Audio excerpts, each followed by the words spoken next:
Oduu BBC Afaan Oromoo. Ashama kam oltan sagantaan keenya eegale paayilatoon daandii qilleensaa Itoophiyaa rafuu isaaniin xiyyaarri bakka qubachuuf turerraa darbe Jimmaa aanaa maannaatti lagni guutee miseensota maatii 4 nyaate. Lolaan dabalee dhufee akka maabalii wayitiin abbaa fi mucaa tokko fuudhee kuffisee ala jedhu haati immoo dabalata jara qabuudhaaf amma mucaa tokko qabatteetti kuftee. Baqattoonni Itoophiyaa Sudaan jiran akka haaraatti dararaan nutti hammaatee jechaa jiru. Jereetu bakkaatti kuma dhibba dirqaa fuudhu waraqaa wayii kennu amma achi baatee nama qabamta ani furmaata dhabnee akkasitti badaa akka jirru warri galuu leetanii jirru. Odeessaalee biroos qabnaa saganticha Firaa'ol Balaayi dhiyeessa.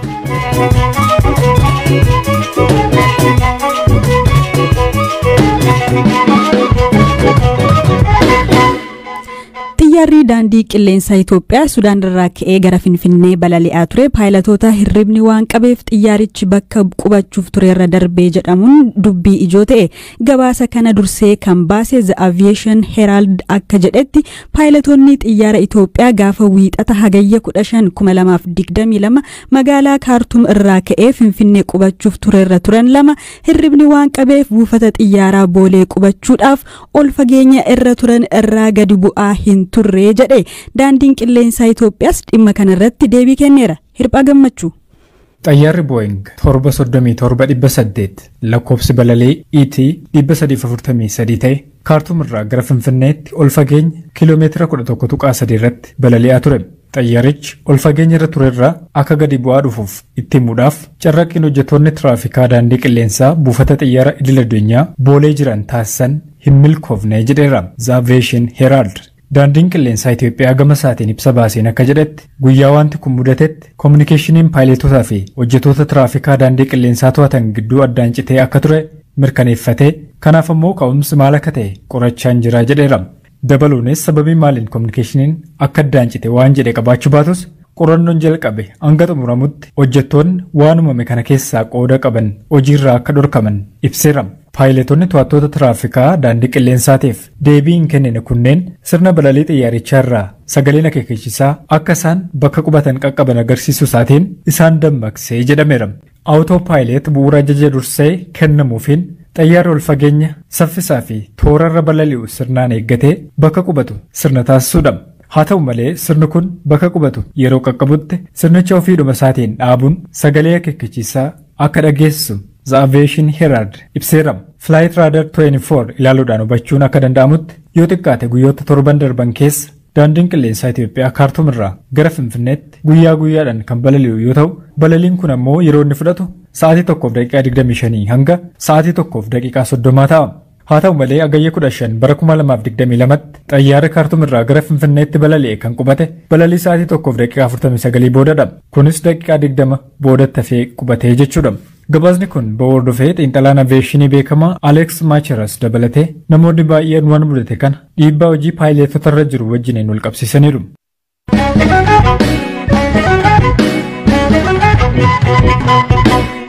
Jimmaa aanaa maannaatti miseensotni maatii 5 ta'anii mana tokko bahan keessaa 4 balaa lolaan lubbuun isaanii darbe. Itti gaafatamaan waajjira kominikeeshinii aanaa maannaa obbo Anwaar Abdoo balaan kun kaleessa hagayya 12 bara 2014 galgala naannoo sa'aatii 1 irratti qaqqabee jechuun BBC'tti himaniiru.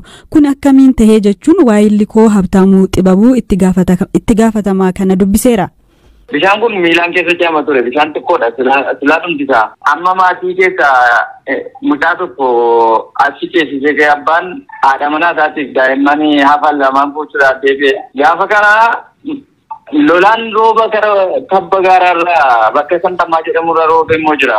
Bishaan kun lolaan dabalee dhufee akka maabalii wayitiin abbaa fi mucaa tokko fuudhee kuffisee ala jedhu haati immoo dabalata jara qabuudhaaf amma mucaa tokko qabatteetti kuftee akkasitti lubbuun daa'imman lamaatii fi haadhaaf abbaa darbe yeroo sanatti hawaasni iddoo sanatti argamuudhaan reeffa abbaa isaatuma sana argamanii kan ijoollee lamaatiif haadhaa irra ganama kan inni argame hirmaannaa hawaasaatiin hawaasni barbaadaa bulee har'a ganama reeffa isaanii baaseetti jira. Reeffa isaanis gara hospitaala Jimmaa waajjirri poolisii fudhateetti kan deemee jiru natti fakkaata yeroo ammaa kana haalli ture haalli gaddisiisaanii ture kanuma taatee raajiidhas baay'ee bishaan namni kana dura miilaan keessa ce'aa ture akkamitti akka namaaf nyaatellee baay'ee nama dhiba jechuudha. Tarii daa'imman umuriin isaanii beekamaa? Umriin isaanii tokko umrii naannoo waggaa 13 taati isaan tokko kanaadha wajjin duute. Tokko daa'ima ishee addan baafanne xiqqoo mucaa haftee sanallee dhaqee qaamaan bira ga'uudhaaf xiqqoo haalli gaddii hawaasni naannoo sanaa keessa jiru carraanaan kennine adda baasuuf yaalellee mucaan tokko hafteetti beekta. Garuu immoo haalli hawaasni keessa jiru baay'ee rakkisaadha bakka gadda guddaa namatti dhaga'amee namni nama haasofsiisullee hin jiru bakka baay'ee gadda guddaa ta'e waan ta'eef mucaa haftee sanallee haasofsiisuudhaaf carraan arganne. Kanaafuu hawaasni naannoo alan gaafatu mucaa siin tokko kan baate naannoo waggaa 13 haadha wajjiniin kan argamu. Ishee tokko umrii siin barre ishee abbaa wajjiniin naannoo abbaan irraa argamte umrii siin barre walii galmaatii shan ta'anii mana tokko ba'anii namni afur lubbuu isaanii boqoteera baay'ee kan nama gaddisiisu hawaasni kan keenya gara fuulduraattis yeroon kun yeroo gannaa waan ta'eef eeggannoo taasisuu qabaadha haa ta'u carraa kanaan gadda guddaadha.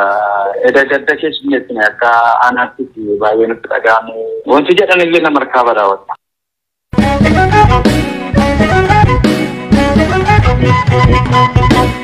Mootummaan Itoophiyaa warshaalee naannolee biyyattii garaagaraatti haaraa ijaaraman abbootii qabeenyaa fi biyya alaaf biyya keessa jiranitti gurguruu akka barbaadu beeksise. Caalbaasii ministeerri maallaqaa baase irratti abbootiin qabeenyaa biyya keessaa fi alaa akka irratti hirmaatan waamichi dhiyaatee jira. Gabaasa dabalataa qabna. Warshaaleen sukkaaraa mootummaan caalbaasiif dhiyeesse Arjoo Dhidheessaa, Kasam, Xaanaa Balas, Tandaahoo, Oomoo Kurraaz 1, 2 fi 3ffaadha. Ministeerri maallaqaa caalbaasii kana kan baase dorgommii damee oomisha sukkaaraa irratti jiru cimsuu fi dhiyeessii sukkaaraa biyya keessaa guddisuuf ta'uu beekseera.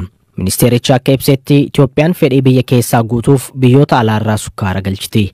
Warshaaleen 8 kunneen qabeenyummaan isaanii gara dhuunfaatti yoo dabarfame oomisha sukkaaraa guddisa jedhe ministeerichi. Oomishni sukkaaraa yoo guddate galii qonnaan bultoonni shonkoora oomishanii fooyyeessa jedhamee abdatama.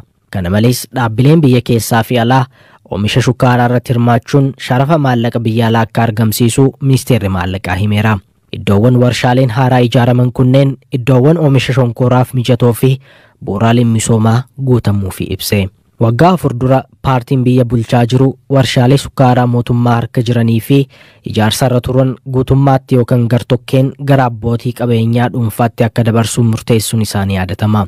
Haaluma wal fakkaatuun ijaarsarra kan ture daandiin baaburaa, paarkiiwwan industirii, hoteelonni fi dhaabbileen ijaarsaa garaagaraa guutummaatti yookaan gartokkeen dhaabbilee dhuunfaatti akka dabarfaman murtaa'uu isaatu yaadatama.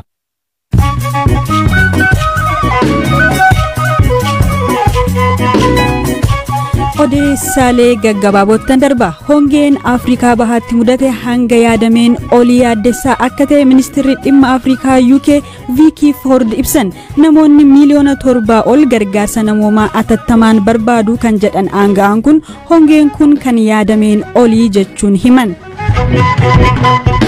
Ministeerri muummee Fiinlaand Saanaa Maarii jimaata har'aa qorannoo qoricha sammuu hadoochuu fudhachuuf dhiisuu ishee adda baasuu gaggeessuu himte. Adde Maariin viidiyoo paartii dhoksaan waraabame bahe tokko irratti osoo shubbistuu argamuun booda ture qorannoo kana kan gaggeessite. Taphataan Real Madrid fi lammii Brazil Casemiroon gara Manchester United deemuuf walii gale. Manchester United taphaticha mallatteessuuf paawundii miliyoona 50 jalqaba kan hafe miliyoona 8.5 ammoo booda dabalataan kaffaluuf walii galeera. Odeessaaleen gaggabaaboo kanuma.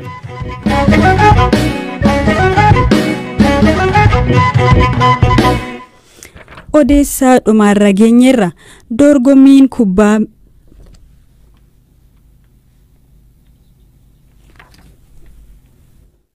Baqattoonni Itoophiyaa Sudaan jiran akka haaraatti dararaan nutti hammaatee jechaa jiru. Baqattoonni waggaa dheeraaf achi jiraatan illee waraqaa eenyummaa kan qabus kan hin qabnes humnoota mootummaaf qarshii biyyattii 200,000 hanga 300,000 yoo kaffalee malee hidhamaa jira jedhan.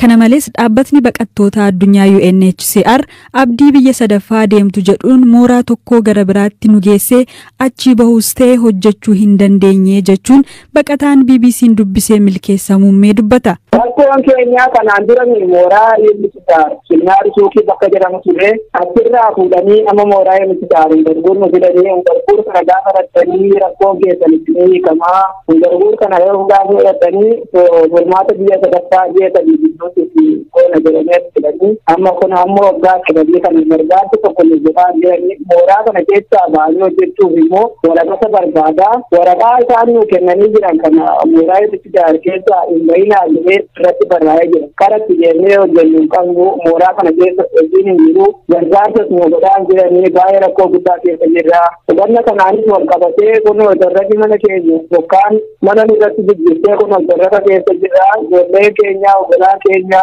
bookeedhaanii dhukkuba adda addaadhaan saaxilamaa jiru jira. Baqataan biraa waggaa 9f Sudaan jiraate magaalaa guddoo Sudaan irraa qabamuu sodaatee gara naannoo biraatti baqachuusaa dubbata.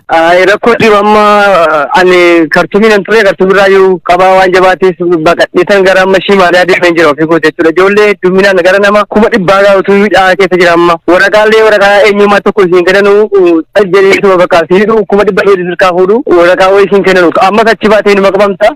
Furmaata dhabnee akkasitti badaa akka hin jirran warreen galuullee dhabnee jirran. Jireenyi biyya kanatti qaala'ee waan jiruuf galuudhaaf illee alii karaan ni banama alii karaan ni cufama. Amma biyyatti achi deebi'uudhaaf qarshii 100,000 nama barbaachisa amma matammaa deemuudhaaf illee waan tokko wanni isaa tokko hin beekamu bas hidhamanii fuudhamtee uma deemta bas manuma iddoo hojii keetti qalamtee deemta alaafinnatti wayin nam tokko namni wayin jiru hin deemtaa yoo birrii qabaatti kennitee bahu yoo dhabde immoo wani dhaattaramtee achi keessa nyaata illee namaa kennan. Eejama jiraachuu namni keessa jiraachuu barbaadaa jiru yeroo ammaa kana gara biyyatti deebi'uudha barbaadan keenya inni gariin uummata keenya inni kaan baarii Liibiyaadhaan gara baariitti dhumee jira inni kaan caara argate taale galee inni kaan masrii deemee jira gadi taalu. Dhaggeeffattoota keenya BBC'n dhimma kanarratti embaasii Itoophiyaa Sudaan jiruu fi UNHCR dubbisuuf yaalus hin milkaa'in hafeera. Qophii keenya dhumaan dorgommiin kubbaa miilaa guyyaadhaa guyyaatti wantoota hin eegamne keessummeessuu fi si'oominaan eegamu Pirimeer Liigiin Ingiliz guyyoota dhuma torbee dhufan irrattis taphoota hedduu qabateera. Xiinxalaa kubbaa miilaa BBC kan ta'e Chris Sutton tilmaama ajaa'ibaa qabateera. Eeliyaas Hordofaa nutti hima.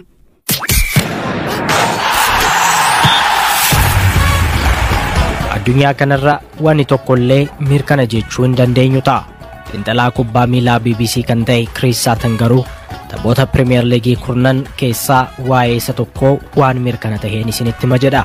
Manchester United Liverpooliin akka haalaan adabamuu nan beeka garuu goolii meeqatu itti gala kan jedhu malee jechuun hima. Guyyaa Sanbataa taphoonni 6 kan taphataman waggaa ta'u Tottenham Wolves wajjin Crystal Palace Aston Villa Everton barana kan liigichatti makame Nottingham Forest wajjin Leicester ammoo Southampton keessummeessu. Tapha xumuraa guyyaa kanaan taphoota marroo duraa lamaanuu kan moote Arsenal dirree Bournemouth qajeela. Chris Sutton Tottenham 3-1 Wolves ni injifata akkasumas Arsenalis 2-2 Bournemouth irra aana jedheera. Guyyaa dilbataa ammoo Chelsea'n gara dirree Leeds kan imalu yennaa ta'u West Ham ammoo Brighton keessummeessa. Newcastle ammoo dirree isaa irratti Man City wajjin morkata. Chelsea fi Man City'n yoo irra aanan West Ham Brighton wajjin qixa ba'a jedhee xiinxalaan kubbaa miilaa kun. Chris Sutton taphni akkaan mirkanadha jedhee gaafa wiixataa Manchester United fi Liverpool dirree Old Trafford'itti gaggeeffama. United tapha kanaan Liverpool ni injifatu taanaan gabatee irratti sadarkaa kan caalan yennaa ta'u kun garuu tasumaa hin ta'u jedha Sutton. Darwin Nunes kaardii diimaa argachuun tapha kanarratti hirmaatu dhabus gareen Jurgen Klopp garuu gahumsa addaa agarsiisuun irra aana jedheera. Kana malees United taphattoota amma qabaniin garee Liverpool sadarkaa gaarii irra jiru kana dura dhaabbachuu hin danda'an jechuun Liverpool 5-1 Man United mo'atu jechuun tilmaameera. BBC Afaan Oromoo irraan tanaa asirratti raawwata.